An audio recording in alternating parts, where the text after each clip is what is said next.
বাংলাদেশের আসন্ন জাতীয় নির্বাচন এখন আর শুধু অভ্যন্তরীণ ক্ষমতার পালাবদলের প্রশ্নে সীমাবদ্ধ নেই। এটি দক্ষিণ এশিয়ার ভূ রাজনীতিতে একটি গুরুত্বপূর্ণ মোড় হিসেবে দেখা দিচ্ছে। শেখ হাসিনা সরকারের পতনের পর দেশের রাজনৈতিক সমীকরণে যে পরিবর্তন এসেছে তাতে এই নির্বাচনের দিকে গভীর নজর রেখেছে আঞ্চলিক তিন প্রভাবশালী রাষ্ট্র ভারত, চীন ও পাকিস্তান।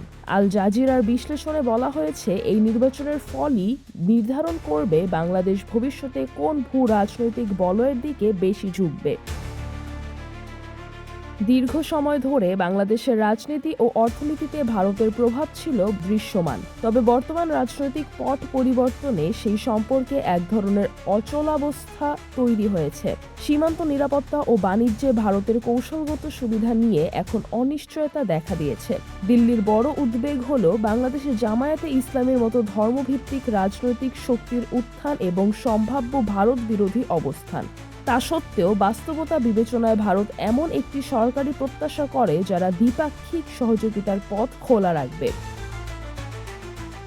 অন্যদিকে পাকিস্তান এই রাজনৈতিক পরিবর্তনকে দেখছে নিজেদের জন্য একটি বড় কৌশলগত সুযোগ হিসেবে। দীর্ঘদিনের শীতলতা কাটিয়ে সম্প্রতি ঢাকা ইসলামাবাদ সম্পর্কের উন্নতির ইঙ্গিত মিলেছে। পুনরায় সরাসরি বাণিজ্য ও বিমান চলাচল শুরু তার উদাহরণ। বিশ্লেষকদের মতে বিএনপি এবং জামায়াত ক্ষমতায় এলে পাকিস্তান তুলনামূলকভাবে বেশি স্বস্তি বোধ করবে, কারণ তারা চায় বাংলাদেশ যেন আবার পুরোপুরি ভারতের প্রভাব বলয়ে ফিরে না যায়।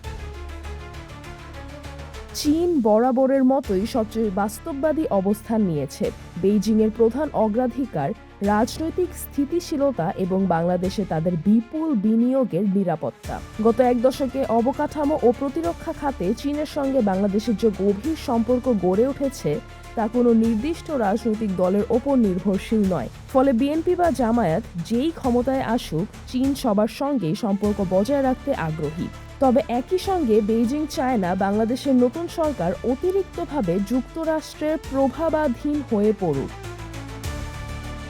সব মিলিয়ে যে সরকারি ক্ষমতায় আসুক না কেন, তাদের সামনে সবচেয়ে বড় চ্যালেঞ্জ হবে চীন, ভারত ও পাকিস্তানের পারস্পরিক স্বার্থ ও চাপের মধ্যে ভারসাম্য রক্ষা করে বাংলাদেশের জাতীয় স্বার্থ অক্ষুণ্ণ রাখা। সিজরাতুল আভা, দৈনিক আমার বাংলাদেশ।